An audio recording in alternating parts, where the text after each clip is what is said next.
एक छोटे से गांव के किनारे एक टूटी फूटी मिट्टी के घर में एक गरीब लड़का समीर रहता था।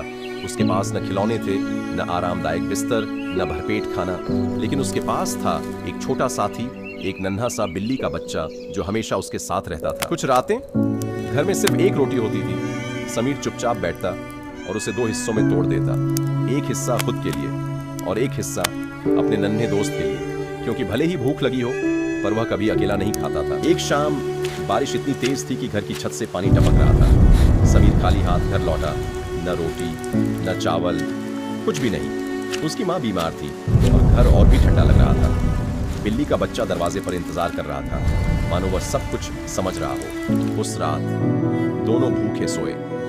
समीर पतली चादर पर लेटा और बिल्ली उसके सीने के पास लिपट गई, जैसे उसकी नन्ही सी बॉडी दुनिया की ठंड और कठिनाइयों से उसे बचा सके।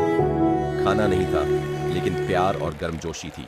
दिन बीतते गए और भूख बनी रही, लेकिन समीर ने हार नहीं मानी। एक सुबह उसे एक छोटे से चाय की दुकान पर काम मिल गया। उसके हाथ छोटे थे, लेकिन हौसला बड़ा था। पहली बार उसकी जिंदगी में उम्मीद आई। उस शाम समीर घर भागा, हाथ में 2 रोटियां और एक छोटा टिन का प्याला दूध के साथ। उसने दूध प्याले में डालकर अपनी बिल्ली के सामने रखा। बिल्ली ने खुशी से दूध पिया और समीर की आंखों में आंसू थे। बहुत कुछ नहीं था, लेकिन उनके लिए यह सब कुछ था। धीरे धीरे साल बीत गए। टूटा हुआ मिट्टी का घर एक छोटे ईंट के दुकान में बदल गया। समीर बड़ा हुआ, मजबूत और समझदार। जिंदगी अभी भी सरल थी, लेकिन अब भूखा नहीं रहता था और उसकी दुकान के पास बिल्ली धूप में शांति से आराम कर रही थी। एक शांत शाम समीर अपने पुराने दोस्त के पास बैठा।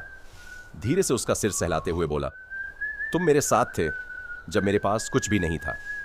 बिल्ली ने आंखें बंद कर लीं शांति से, क्योंकि कभी कभी सबसे गहरी गरीबी में भी सबसे कीमती चीज